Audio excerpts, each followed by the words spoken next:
Welcome to the Growth Boss Podcast, where we seek out the secrets to high-performing campaigns from some of the smartest marketers in the world. I'm your host, Jared Smith. Today, I have Alex Melen with me, and he's going to teach us what it takes to grow a 9-figure advertising and marketing agency.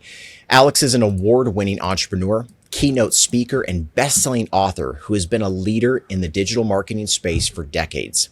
He co-founded SmartSites, a top-rated digital marketing agency with over 400 employees across 6 offices worldwide. Alex has spoken at nearly 100 conferences and has been featured in Forbes, Bloomberg, NPR, and more. Originally from Ukraine, he started his first company in 1997 and later launched SmartSites with his brother in 2011. Recognized as one of Business Week's top 25 entrepreneurs under 25, he was also invited to the White House to discuss young entrepreneurship.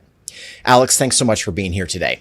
Thank you for having me. That's a great intro. That's probably the best intro I've had so far, and I've done a lot of podcasts. That was very great. That's good. I appreciate it. Thank you. So, Alex, I would love to start at the early days of SmartSites. Talk to me about what those early days were like, and what was the inflection point where you were like, hey, let's scale this thing? But let's start at the early days. Yeah, so a good question. So I started with my younger brother as he was graduating college. I was working at Publicis at the time, doing digital for Samsung and Walmart, actually. So very enterprise level stuff. And the idea with SmartSites was to bring some of that execution to small businesses. So that was kind of the idea. My brother was doing a lot of SEO at the time. He kind of, almost on a consulting basis, not really scaled out to how we moved it to later, but he was like on the ground, I would say, like SEO consultant. So we kind of combined that and a couple of other pieces to form SmartSites with the idea of bringing the latest and greatest in digital to the SMB folks.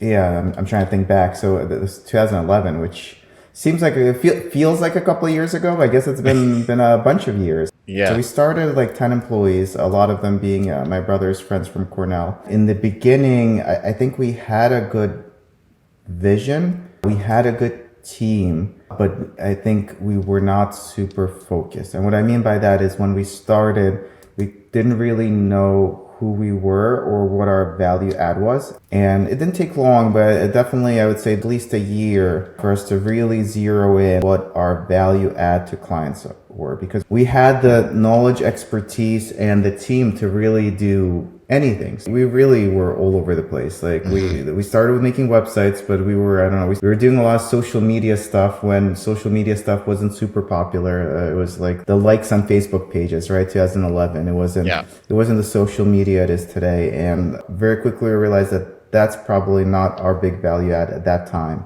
So the way we started, we kind of were in a lot of different directions and then slowly pulled back to our core value adds. And again, or at least the mindset we try to take is, where do we add the most value for our clients? Is it trying to get them Facebook likes? And at that time turned out to be, no, that's not where our value add is.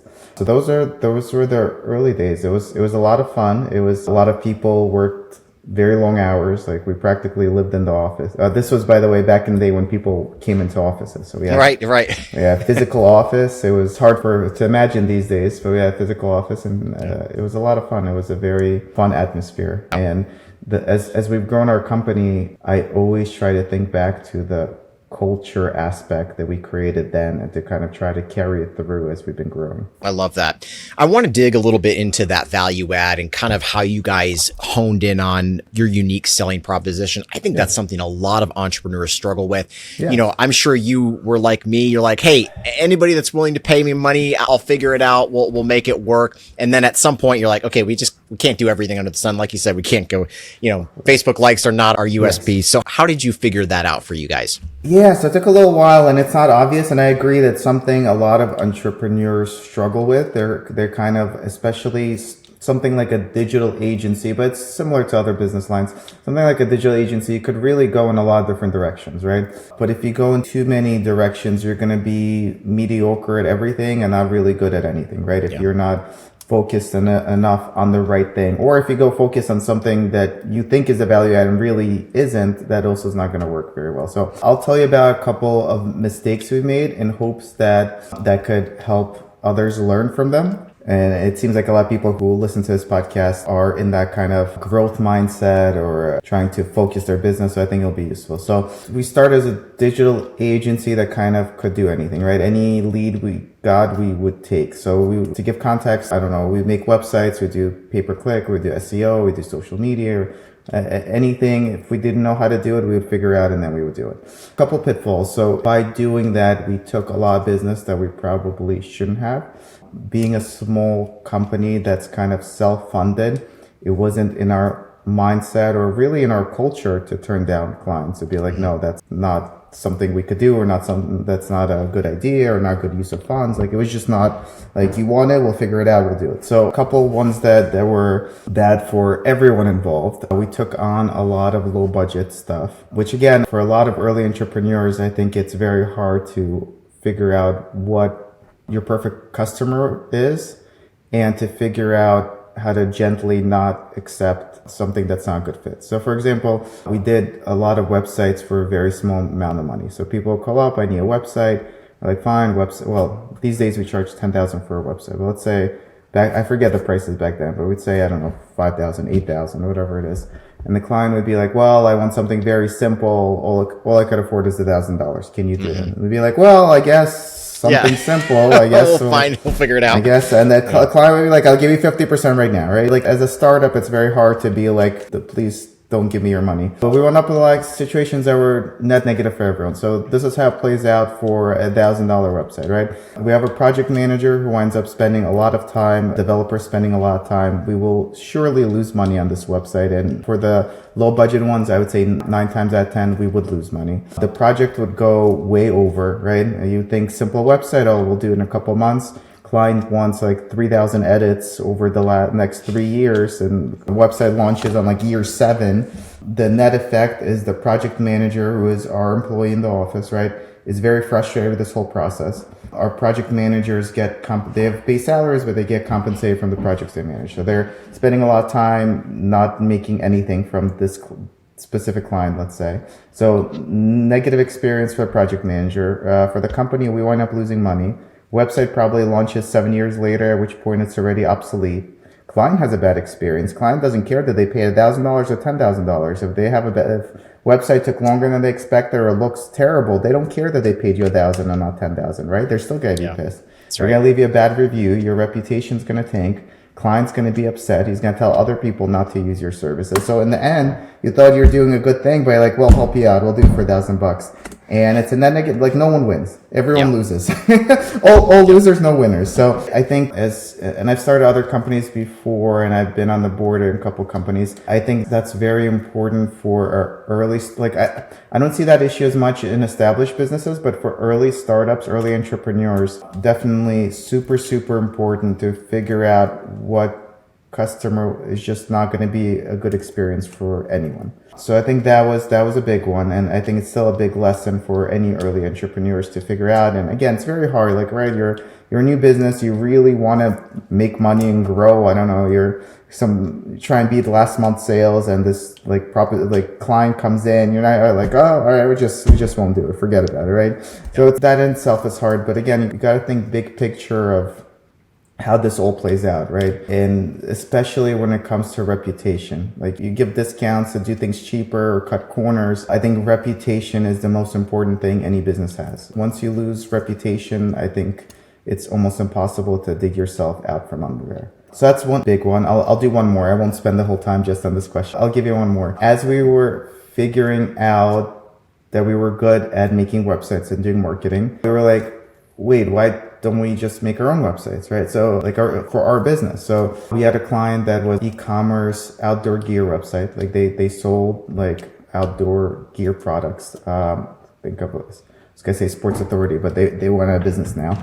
But like Dick's Sporting Goods, something like that, but online. And we were generating like huge returns for them. So we're like, wait, we start our own e-commerce website. So we bought outdoorgear.net. We still own the domain. Built the website very cheaply because it's our own cost, right? And then they're marketing to it. We knew the vendors. It's the same vendors that supply all these outdoor stores, including the physical brick and mortar. So we had the vendors. We had similar pricing to them. And then we started selling a lot of stuff. And this was like great. We're like, our crazy ROI, like who needs to make websites when we're selling like camping gear and making lots of money, right? But then we ran into all the ops stuff. So when you sell a product, that's not the end of the process. Some of it gets drop shipped, some you have to package.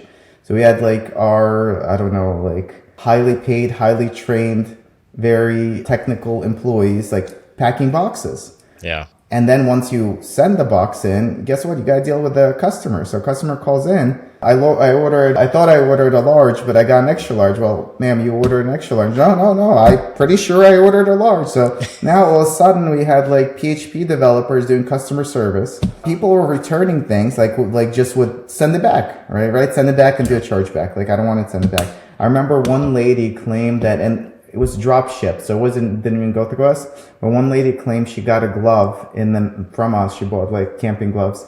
There was glass in it. She's like, I cut up my hand. I'm gonna sue you. And we're like, man, this is not what our value add is. Like packing boxes and doing customer service. And there are companies that are very good at it, right? Like, and it doesn't have to be outsourced. There's companies that do U.S. packaging and customer service and just very good at it. We were not.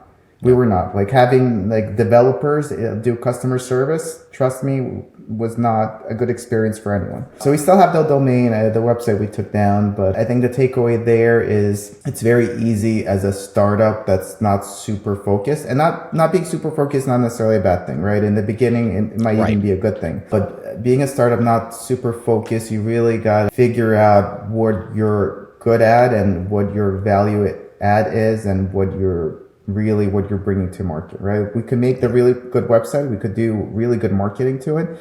Can we do customer service for camping gear and like package boxes and deal with the returns? No, we were terrible at it. We were really, really bad at it. So, and it took a little figuring out. And I think that's normal. I don't think that's necessarily a bad thing. If a business is listening to me tell the story and they're like, man, am I doing something wrong? I'm having similar, it's not necessarily a bad thing to try out different directions. And I think if anything, it helps you zero in on what you really are good at and really start thinking about what my value add is to the customers and what I should focus on.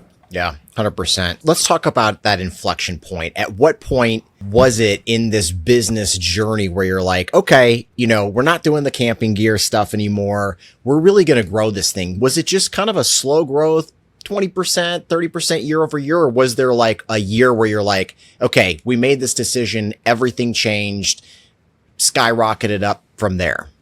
Yeah, so very good question. So direct answer was we've always grown at a very steady pace. Our minimum growth has been 35% year over year, every single year since we started. Last year was the only one that came in a little bit under 35% on revenue and on headcount. Every single year, never missed a year. I think our worst was last year at 34% and our best was like 37%. So we've been very, very steady with that. Yeah. I'll tell you though that I've seen it both sides of it where it works out not so well. So the first company I had, T35 Hosting, I started one of the first web hosting companies. So this was, I don't know, mid 90s towards 97. This is, for those who have been around back then, it was Hypermart, Tripod, GeoCities, if any of those names ring a bell. And my business, my hosting company actually predated GeoCities, predated Google even. And well, first of all, I was very young, but aside from that, I was very, very conservative in the growth. So I was very conservative. I would not invest like a single dollar without definitely knowing for sure I'm going to get X amount back.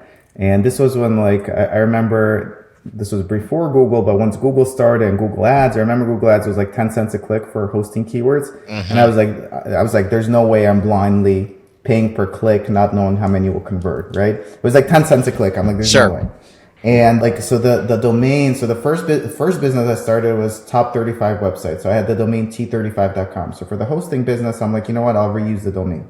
I didn't even want to invest in like hosting.com was available. Like I could have bought hosting.com. I'm like, it was like $30. I'm like, oh no, this $30. So I was like very, very conservative with all the growth. And there were a couple of times where we had investors approach and they're like, man, listen, you need to grow. We're going to invest the money and grow the business. And by the way, with all those jokes aside, I did grow we had 1 million customers. So we grew it to just about 1 million customers, which at that time was a big part of the internet usage in the United States. So I did manage to grow it. The whole industry grew around me much quicker. And it was because I was not investing in the growth. So that's the conservative story of don't invest in growth at all, and just like, I was like happy. I had 2 employees. Like happy. I have 2 employees. I don't want more. I'm good where I am, and that's fine in a lot of business lines. By the way, we have roofers, plumbers, pavers, even doctors who like it's not really scalable or they don't want it, and they're fine with it, right? Like I don't know, family business roofing. I don't want anyone else. But the hosting industry, tech space really grows quickly, and it grew around me, and the companies that grew around me are the ones who had lots of investments, private equity, all of that, and that was the conservative approach. The flip side of that is I was also on the board of another company. Still have NDAs, so I'm gonna have to be careful not to mention a specific name, but they wound up, let's say it's similar to Dropbox, let's say. They wound up growing way too quick. They actually wound up being okay. They had to give up a lot of equity, so the owner, I think, is down to like 3% equity in the business, which is also okay. It all depends like what you want out of it, right? Like I don't know if I'd be able to work at a company that like has my name on it and I own 3%. That's just me, but it's not necessarily the correct approach. But yeah, so they grew really, really quick. They wound up having to do almost yearly mass firings and mass layoffs, which by the way in the tech space is normal. Like I don't know, Facebook, Google, Microsoft, all of those do layoffs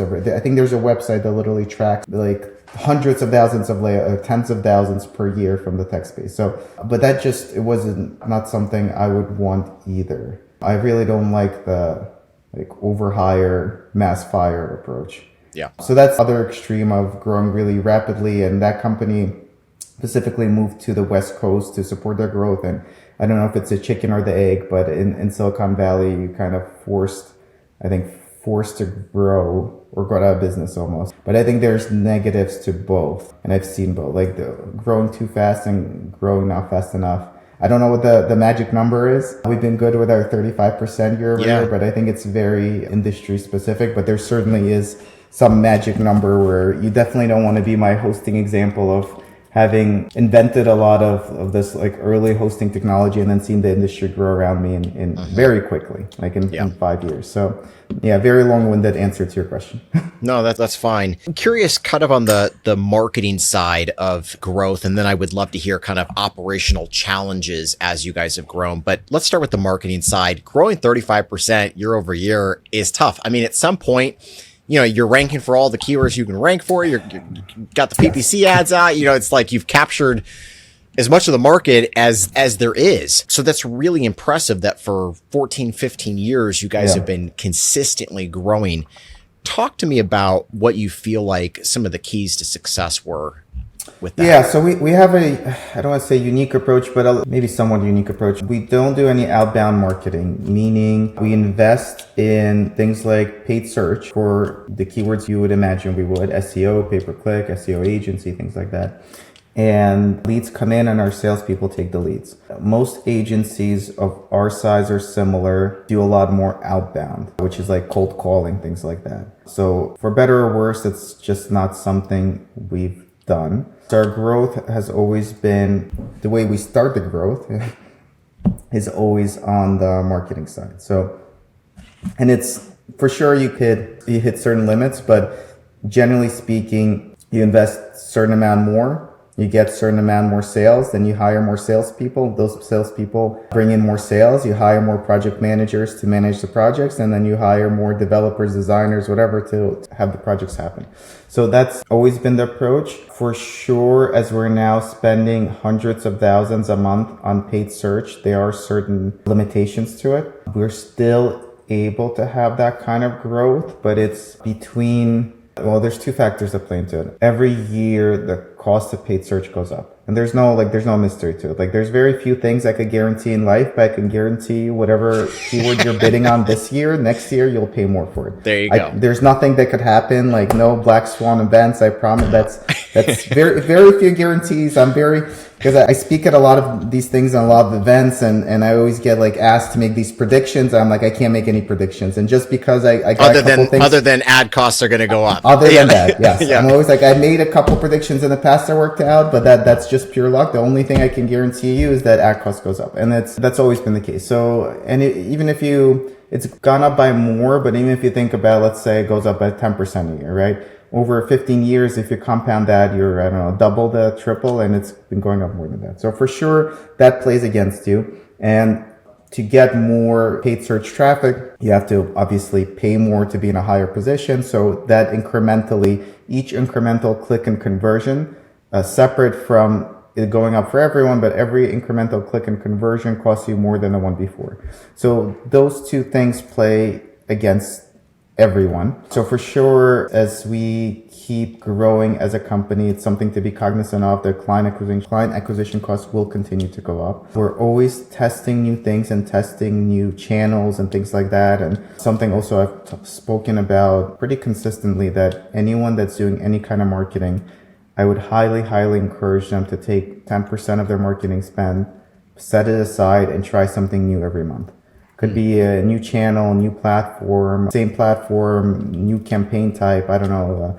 Microsoft Ads now lets you do Netflix ads. You could run Netflix through Microsoft Ads. As opposed to YouTube, those are not skippable. Like people are watching those on a TV, and they're a captive audience, right? Will they perform for your business? Maybe, maybe not. But something you need to test. And it has to be something with like no strings attached. You can't be like, I'm going to set 10% aside, but I want it to perform just as well as my other 90%. Right. It has to be like completely no strings aside. And honestly tell you, it's something hard for me to even say, because back to my web hosting example where I wouldn't invest into paid search at all because there's no guarantee return. Saying that is obviously outside of what I practiced myself in the early years.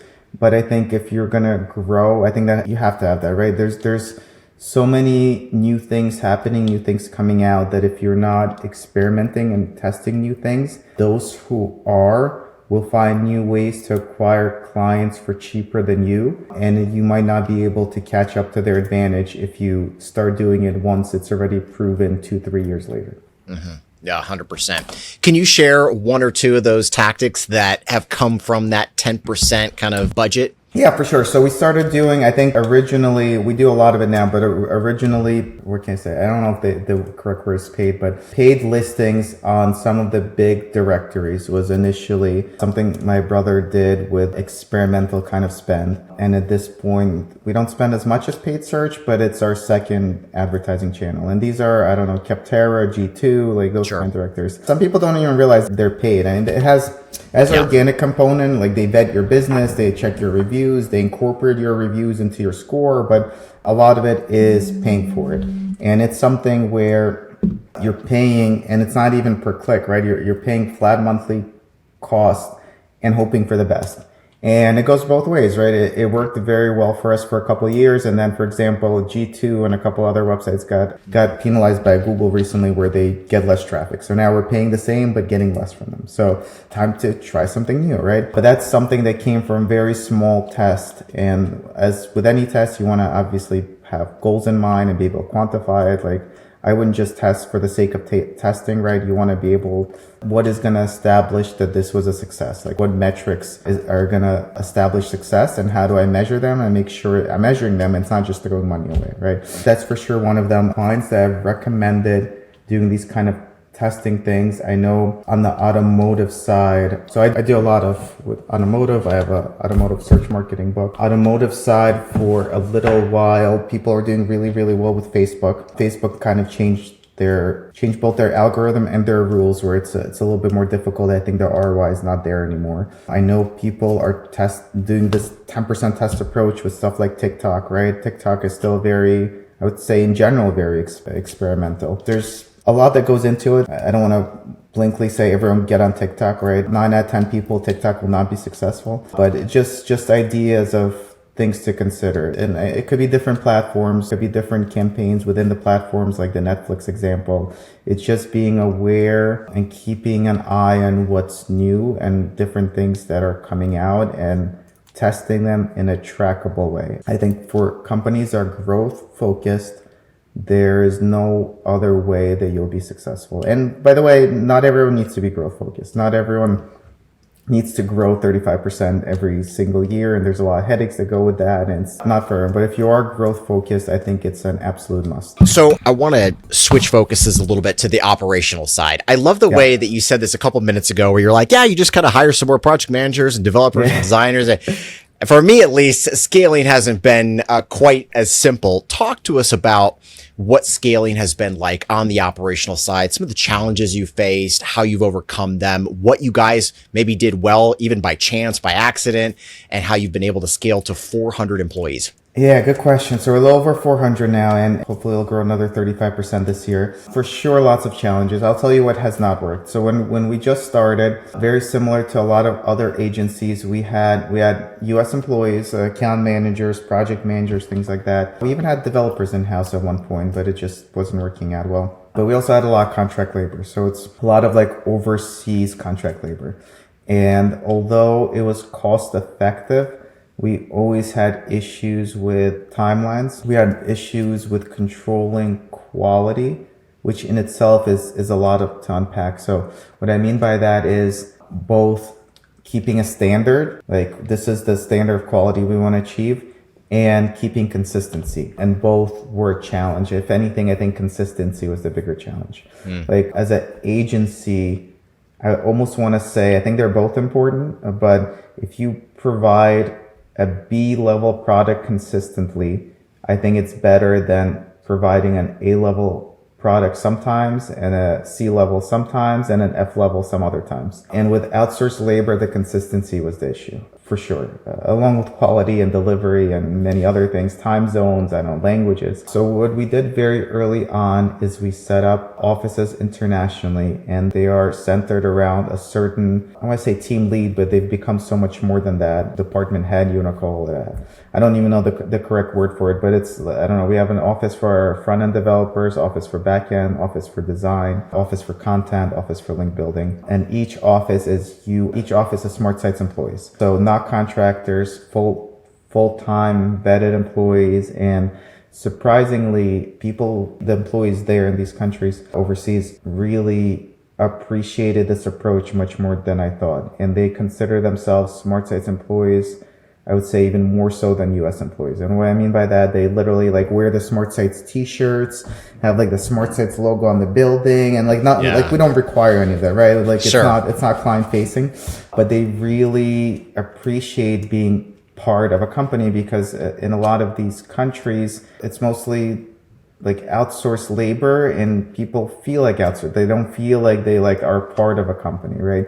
So we have these SmartSites offices in other countries. SmartSites employees, they are hired locally, trained by the department head, department lead, whatever you want to call it, who oversees the office, and then they hire like a second in command and everything like that. So that kind of offloaded a lot from us, because imagine and by the way, a lot of US companies do it. So it's not hard to imagine, but imagine a US company trying to hire, interview, and train overseas employees. Right? What a pain in the butt. How do you even do these interviews and determine who's good or not, versus someone on the ground who's from that country and who's head of your office and has vested interest in the company and everything, them actually hiring locally on the ground and training and doing personal development, right? It makes so much more sense. That was always our approach. It offloaded a lot of hiring from us, which also helps a ton. US hiring is difficult enough. So we have about half of our employees now in the US and half in these overseas offices. So that leaves our scaling challenges really on the US side. On the overseas offices, the mentality really is to overhire, and the labor rates there are cheaper than the US, which could allow us to have that kind of mentality. So in terms of scalability, all of a sudden 30 new clients signed today, we have the capacity to that. We don't need to hire and push everything off. So we overhire and then we try to grow, not at the crazy rates, like not at 300%. Or 35% is the target for every department. So we have multiple departments. We have websites, SEO, pay-per-click, email marketing, social media, and they have all individual goals, but roughly 35% growth every year. So that's how we've done it. Not to say that we don't have challenges. There's always challenges, and with having countries in offices in different countries, there's always geopolitical risk. There's always there's a lot of moving pieces, and hiring within the US is also a lot of moving pieces. So for sure, lots of challenges. That's always been our approach to scaling. That of course still leaves the US side in hiring, and I would like to say we've done a good job with that. So on the US side, I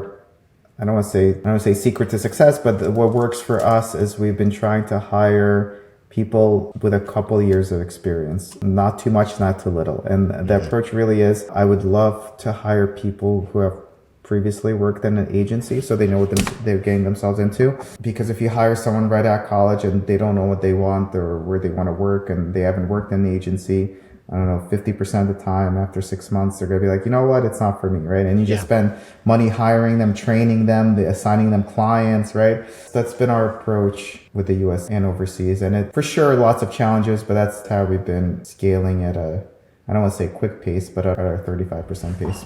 Yeah. And how have you been able to kind of standardize culture across 6 offices? Internationally is tough. So we have each office, I would say internationally, has a little bit of their own culture. And on top of it, it's a SmartSites culture, I think. And real quickly, just for context, are all 6 of the offices in different countries, or do you have maybe different oh my countries, goodness, wow. Different countries, lots of geopolitical and government and taxation code issues, headaches, challenges. Yeah, no kidding. Yeah, so it's a lot of like their own, obviously I can't create US culture in a different country. So it's a lot of it their own culture, but on top of it, it's our work ethic, processes, client focused approach, things like that. We have events every year. We have one coming up actually in April where we fly everyone out to meet in person, the old fashioned way, which I think is very, very helpful, including the international offices for those, like the team lead positions. And those are able to get visas. I think that in itself has been super, super helpful.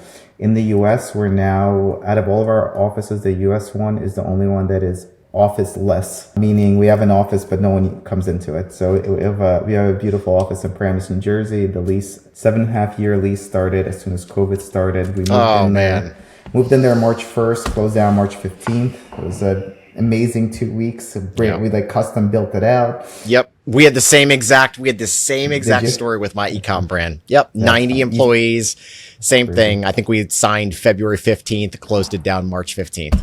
It was literally exactly that. I think we like the office lease started February 15th. We moved in March 1st, and you can't get it. I had a 7.5-year lease, so it's still there. It's still there. But yeah, a couple things that came with that. For sure, now culture is a little bit trickier to maintain because people are not physically in office. Definitely benefits that go along with it, because we used to be two things. We used to be very constrained in terms of the labor market because we could only hire people who are within driving distance of Paramus, New Jersey. And now we have much broader base. I think we have employees in 31 states. So it gave us a lot more opportunity to hire really good people. And not to say we're in the New York City metro, so there's plenty of people here, I want to say, but it lets us be pickier, which is a good thing. And as a company that's growth focused with a growth goal of 35% a year, we were often constrained by office space. So we would have like office, and my brother leads the growth stuff. I'm still more like the conservative approach, but he's like, gotta hire 10 more people. I like look around, there's like one desk. I'm like, I don't know, unless people start doing shifts or like sharing desk space. I like look around. I'm like, maybe we could squeeze someone here next to the kitchen. I don't know, someone like, I don't know, in the hallway. I think I tried to put someone in the hallway, and then the building was like, this is against fire code. So we were literally office constraints. We grew slower than we wanted to because we physically couldn't put people here. So the benefit of all this COVID stuff is, of course, now we're not. The negative is the culture. And what can I say? We have the once a year event where we bring everyone together for 3-4 days, which has been super, super helpful. And all of our employees have a $1,500 travel credit to travel somewhere and learn something every year, like conferences, things like that. And almost always they use it together with their people they work with, whether in their department or across departments. And that has been super, super helpful. And it's like one of those things that putting my 1997 T35 hosting hat on, like paying $1,500 for people to travel and like go like drink at a conference and go to like Vegas parties. Like, what's a hard value of that? But I think there's a lot of soft value, and I think employee happiness, maintaining culture, things like that. So that's what we've been doing. But of course, it's a lot harder not all being in a single office. Yeah. No, when you said you've got about half your employees here in the US, half internationally, I was a little surprised to hear that. I would have thought it would have been maybe 70-30, 60-40, more international than the US. So we kept a lot of things in the US. Whether that's good or bad, I don't know. It makes for high payroll costs. But for example, all of our PPC analysts, so we do a lot of like Google Ads management, stuff like that. All our PPC analysts are in the US. All of our project managers who oversee projects are in the US. Everyone except the actual developers. Good or bad of that, it's hard to judge. I know a lot of similar agencies outsource more, or more is done overseas to lower their costs, increase their margin. As a company, we've traditionally not been margin focused, and we're very fortunate because we're self-funded. Me and my brother just own 50-50, and we never took on any debt or equity or anything. So we don't have to necessarily be like, oh, we want to rip off clients as much as we can and make 50% margins, right? Yeah. If anything, I feel better making lower margins, which is a weird thing to say. But I think I would feel weird if we were making like 20-30% margins. And for sure, we could outsource half of our US roles, and we have the offices overseas, and we have literally the physical office space. Could turn that around in 6 months. But I think quality would suffer. I think even though they have a lot of good PPC analysts, let's say paid search in many different countries, I think doing it for US local businesses, there's a huge benefit by having it done by US local employees who understand the small, almost cultural things in both ad copy and keywords and things like that, that I think someone setting up a campaign for, I don't know, for a dentist in a different country might not know the name of the procedures that are called in the US, right? Like have someone like in Asia set up like dental veneer campaigns, right? It's not a popular product there. They're not going to understand it. Overall, it's going to be a worse product. But yeah, I agree with you. We're definitely US heavier on purpose. Yeah, the result is lower margins. So for sure, any company like ours who has any private equity or public, and by the way, a lot of our competitors, I don't know, WebFX, Scorpion, a lot of them got bought out, private equity investments. And a lot of the things they did were the things we're discussing, to generate higher margins. So my response to that is for sure it could be possible, probably even most companies would do that, but we're fortunate enough that we don't have to, and we could focus on quality over necessarily margins. Yeah. And it was a strategic decision that you guys made to, again, maintain quality. I respect that. Yeah. Talk to me about accountability across virtual employees, 6 different offices. You got a lot going on. How do you manage all of that?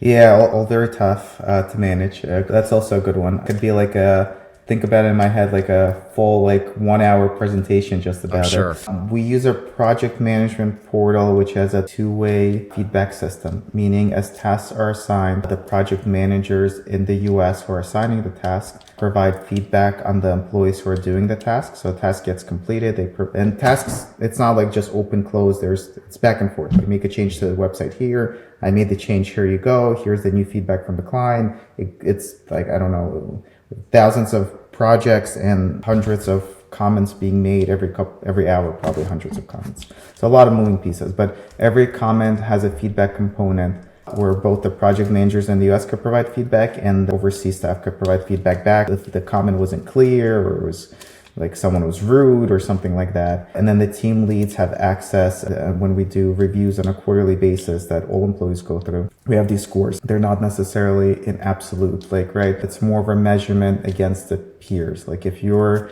getting a lot more negative, I think a lot of developers we'll wind up with some kind of negative feedback. Like it's impossible to have 100% just by the nature of like just the natural friction of how all of this works. Like, right, like, I don't know, you assign something to get done, the project manager wasn't clear on the task, so the developer didn't do it correctly, and now the client's pissed off, so project manager is going to be like, F you, I'm going to leave you a bad score.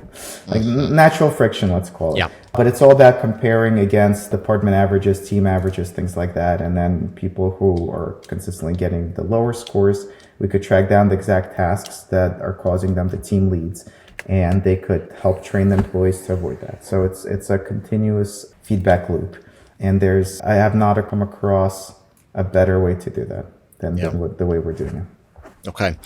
Well, I really appreciate your time. I don't want to take too much of it, but I have one more topic I want to tackle before we part ways. I want to talk about AI. I heard a quote a couple weeks ago now from Mark Benioff of Salesforce, where he said, my CTO came to me. He said, we don't need to hire any new developers this year. Obviously, you guys are a developer heavy company.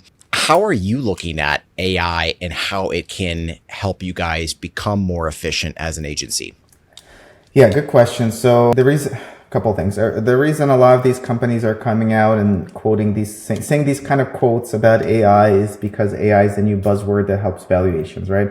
He comes out and says something like that, and like the value of his company goes up a couple of $1 billion. Yeah. So you have to take that all with a grain of salt. But no, AI is changing everything very rapidly. I've been doing a lot of speaking on AI, both at conferences and private groups of executives who, what can I say? The mood about all of this went from being oblivious to it and not caring about it 2 years ago when I started these speeches to a lot of fear for a while after that. And now it's coming kind of a little bit back to reality. There's a lot of implications and efficiencies that AI could create, not just for developers, but for any kind of stuff you do. And I'll even give you a couple of marketing examples. I don't know.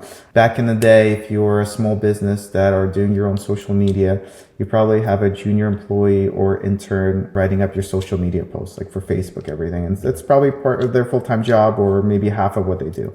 And they literally will, like, I don't know, think about what to write up the post. Now you go to ChatGPT or your favorite generative AI tool and you say, hey, ChatGPT, write me 5 Facebook posts, at least 250 characters each, put some emojis in, these are the topics, make it something fun, funny, make it about the season, make it about the snowstorm that's coming, right? And it gives it to you and you paste it in, and then you go to back to ChatGPT, since it does images now, or your favorite AI image generating tool, ask it for an image to go with these posts, and you're done, right? I don't know. What I just described is probably a 2-minute task before it was an 8-hour task. Yeah. So for sure, efficiencies across the board.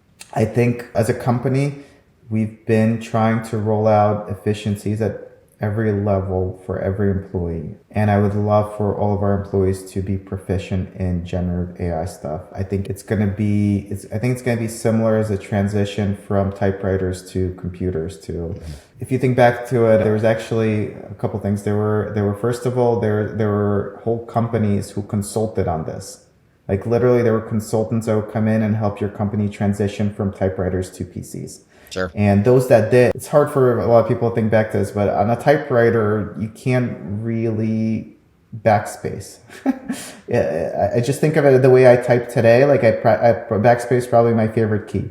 Like misspell something, misthink something. It's got to be like, if I check which key's worn out the most, it's got to be backspace. On a typewriter, you have to white out. Imagine just from that standpoint, the efficiencies it created, right? All of a sudden, you could do 20% more with your time. So I think it's something similar. A good example I like to use is if you go on Indeed and search for prompt engineers. There's now positions called prompt engineers. Big companies are hiring them. They're paying, I don't know, 350 grand plus to be a prompt engineer. And every time I use that example, someone raises their hand and be like, well, my kid's finishing high school. Do you recommend they become a prompt engineer? And my response has always been no, that I think it's temporary. It's almost like the consultants that consulted getting from typewriters to computers. Eventually, everyone just became proficient at computers. There's no more jobs for consultants to help you move from typewriters to computers. So I think prompt engineering is something that's going to be part of what we do. I think people who are able to be good prompt engineers are going to be more efficient and are going to be more valuable. So not even like business startup people, but like in the corporate world. If you're very good at prompt engineering and you go out of your way to learn it and become proficient at it, I think you will become more valuable. I think that's the approach to it. I haven't seen any really industry groundbreaking things where companies are 50% more efficient, or I don't know, it's incremental efficiencies. I think at the same time, companies who are not doing it are at a disadvantage, right? When I get my employees to be 10% more efficient, that we could deliver 10% more results for clients paying us than everyone else, that's an advantage that's going to be hard for other companies to overcome, even if their labor costs are cheaper, right? So I think something to keep an eye on, something to, unfortunately, there's still not a good way. Like if you really, it's funny, I do these speeches on generative AI and I have this like 2 hour, I just did a 3 hour session for the first time ever. Then they're like, can you come to our company and teach all our employees this? And I'm like, that's unfortunately, like I'm trying to teach my employees this, right? Like I can't come, I don't know, that's not my business model, but there's not too many. I know there's a lot of books out there and there's a lot of AI written books about AI, which in itself I think is funny, but the best way to learn it is still to just use it. And it's almost like the internet when it just came out, right? Like, oh, how do I use this thing? Like connect, like dial up to CompuServe and then what do I click? I think the best thing is still to try to use it. And as you go through your day-to-day stuff, think about how it could make your life better. It's almost like an automatic like assistant for you, right? I don't know. Like I was just talking to a car dealer, deals with he's a director is head of general service manager. I think is his official title. So he deals with a lot of complaints. Service at dealerships is a big pain point. I don't know why, but amongst other things at dealerships, that's a big pain point. And there's a lot of clients who are like, you did this wrong, you did this wrong. You gave me my car back scratched. And I was like, and he was like, just like, I had a meeting with him about something else and I could see he was not focused. And I'm like, everything okay? He's like, yes, customers will send me this email that we did this and I don't know what to respond. And I've been working on this email. And I was like, dude, put this into ChatGPT. Exactly. And it literally gave such a better response that he could have because it took the emotion out of it, right? It's very hard for a lot of folks to take emotion out of dealing with pissed off customers. What a great tool for that, right? Like ChatGPT has no emotion. It's not gonna like start a petty fight with the customer, right? But how do you even, he knew of ChatGPT, he's used it before. He's like, wow, I didn't even realize I could use it for this. So I think that would be my recommendation as you go through your day to day, whether you're managing a company or an employee or whatever you do, and just think about how it could make your life better. And I think slowly over time, you'll create efficiencies. If you now are spending, I don't know, if your job is to respond to these emails and you're spending 10 hours a day, now you're spending 6 hours a day, right? You have 4 hours of time. So I think that's where it's heading. I don't think it's going to completely replace people yet, right? It might eventually head there, but I think for most people, and there's some executives that asked me to speak to them about it because they're afraid it was going to replace them, right? Like middle managers are like, I've been hearing there's going to be no more middle managers. Like, what am I going to do? I'm too old to find another job. I think most people, even programmers, even though Zuckerberg thinks otherwise, but I don't think 2025 generative AI is going to replace programmers. Sure, it's useful. Used correctly, it can help you debug code much quicker than you could otherwise. But I think it's all about the programmer that becomes efficient and uses it efficiently versus like a robot replacing that person altogether. Yeah. Totally makes sense. Alex, thank you so much again for being here. If somebody wants to connect with you, what's the best way for them to do that? Yeah, good question. So if you go to my website, alexmelen.com, ALEXMELEN.com, at the bottom, I have all my social media linked. I think I'm the most active these days on LinkedIn. So that's probably the best place to connect, but any of those channels would be fine. And of course, SmartSites is smartsites.com, SmartSites.com. And I encourage people to actually put into Google and search about us and see some of our reviews instead of going directly. Amazing. Thanks so much. Yep. Thank you.